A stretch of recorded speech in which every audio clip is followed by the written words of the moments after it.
All righty. Hello, everybody. This is Dr. Stan Harris, known as Dr. Breakthrough, day 16. Man, you're a champion. You made it thus far. You're going to make it to the end because you're committed. I know you are. So I want you to hear a powerful testimonial, and then we're going to jump into this, and none other than the incredible Willie Tubbs. I want you to hear this.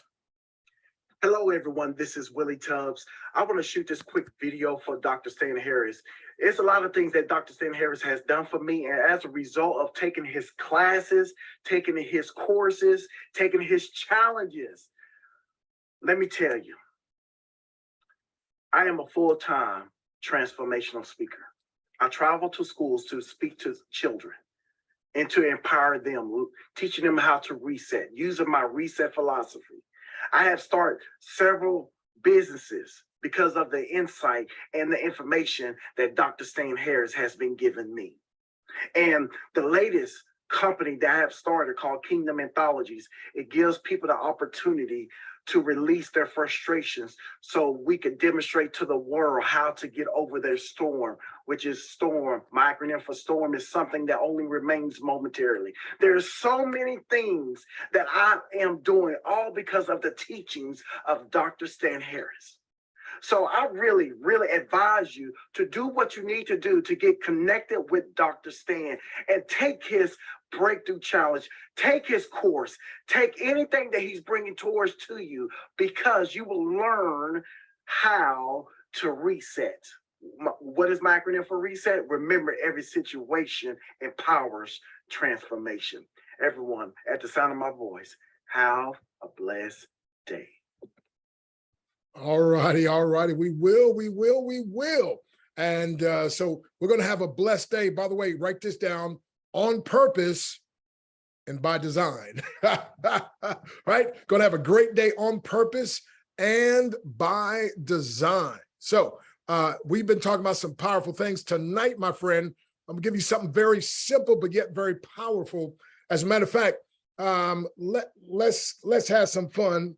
How about if I teach tonight on real winners quit accepting criticism? Well, let's put it this way. Real winners quit accepting constructive criticism from those who've never constructed what they would like to build. Oh, wow. I can just shut it down right there. Let me say it again. I said real winners, because remember, people try to tell us, oh, quitters never win and winners never quit. No. Real winners always quit.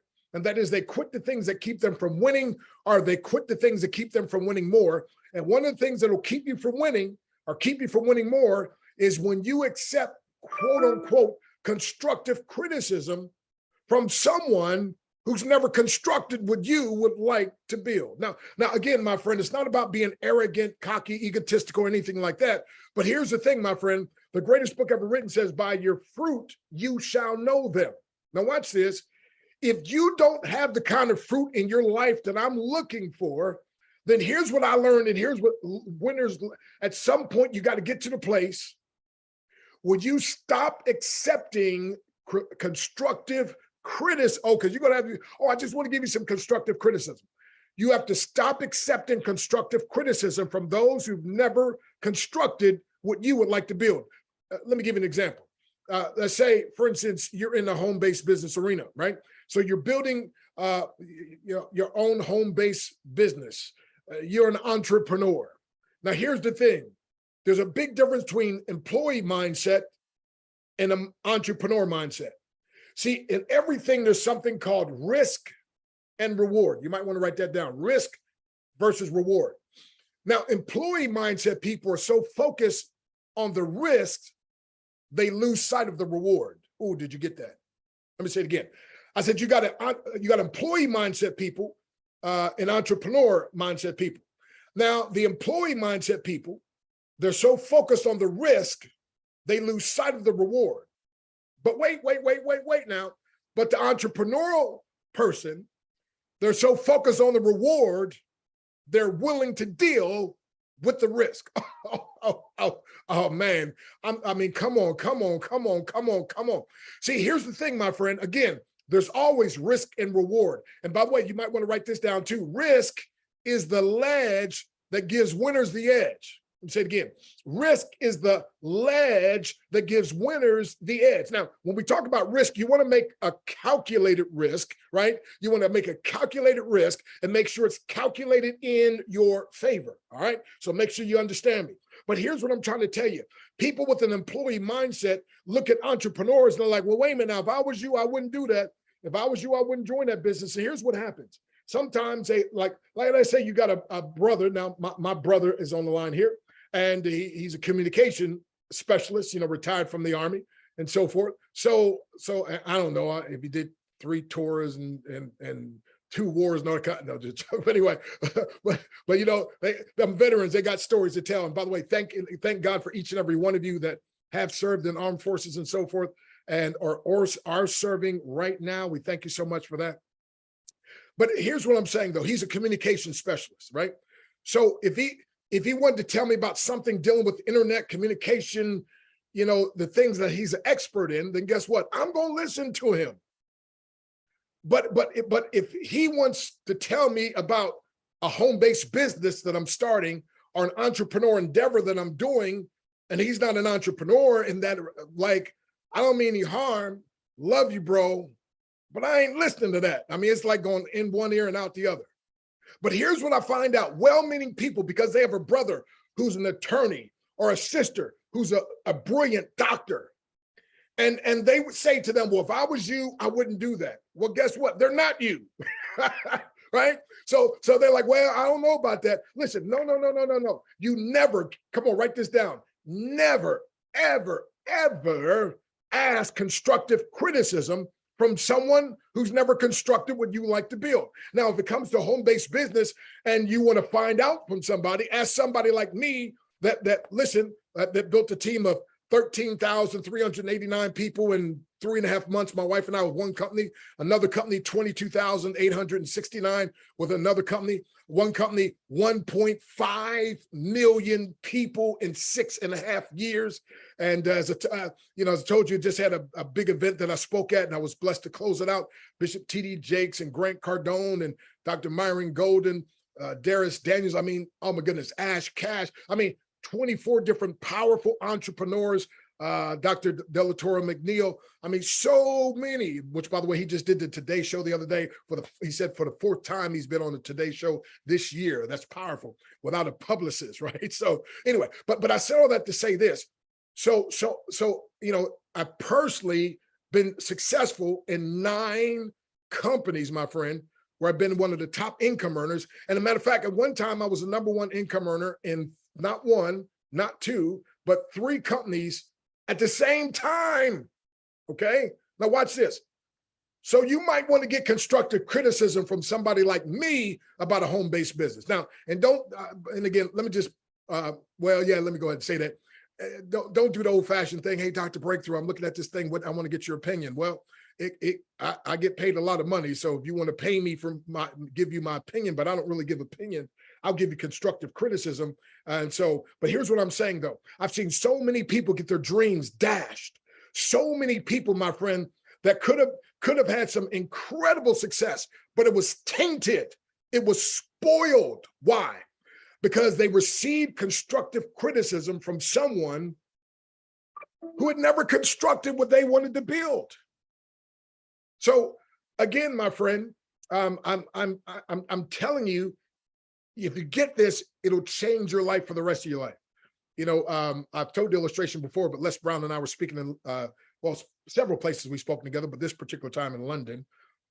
And I never forget, Les, somebody, we were having a question and answer thing. I think it was a panel of us.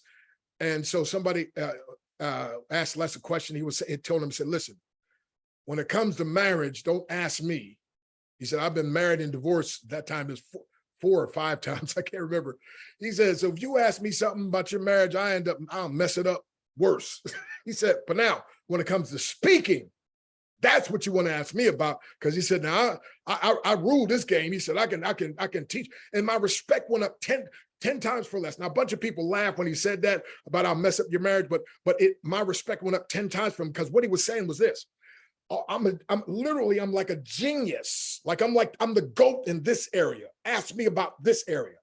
but don't ask me over here. And that's the problem people have, because somebody is smart, somebody's a genius, somebody's incredible, somebody had great success in this area, this arena. Then you think you want to ask them about this arena over here. No, no, no. The greatest book ever written says great men, write this down, great men are not always wise. Ooh, I wish you would get that. Great men are not always wise, and that would include great women. When we say men, we're talking about mankind. So great women are not always wise. So watch this, my friend. So again, you have to understand, and I'm going to say it over and over and over again till hopefully it sinks in. Because remember, I said you got to hear something 7 times, 7 different ways, or from 7 different people before you get it. And sometimes I'm the one's going to say it 7 times. So never, ever seek or receive constructive criticism from someone who's never constructed what you would like to build. You know what I find amazing? These people that never had children want to tell you how to raise yours. Right? You know, it's amazing sometimes, like sometimes even your own children say, well, but Dad, I wouldn't do, or Mom, I wouldn't do, you know, it's like, you know the greatest answer, right? Just when you get older and you have children and you do it right, then you can come back and we can have a conversation. Now, again, I'm not saying being mean. I'm not saying being ugly. And I'm not saying not listening or contemplating, but I'm saying this: when it comes to something that you believe you're supposed to do, when it comes to something of building something, my friend, you can't receive constructive criticism from people who've never constructed what you would like to build. That's too much of a risk. Again, there's always risk versus reward, but you want to calculate a risk, but that calculation is not in your favor because they've never done it. Let them do it first and then have a good listening ear. And again, sometimes people can have wisdom and something they don't have the experience, but I'd rather have wisdom that someone has from, and they backed it up with their experience. Ooh, let me say it again. I never thought about it that way. There's some people who don't have wisdom in areas that they don't have the experience, but I feel safer banking, listening to someone who not just has the wisdom, but they've produced the experience and the wisdom, and the experience backs up the wisdom that they want to give. Oh man, did I say that? Somebody needs to send me a text.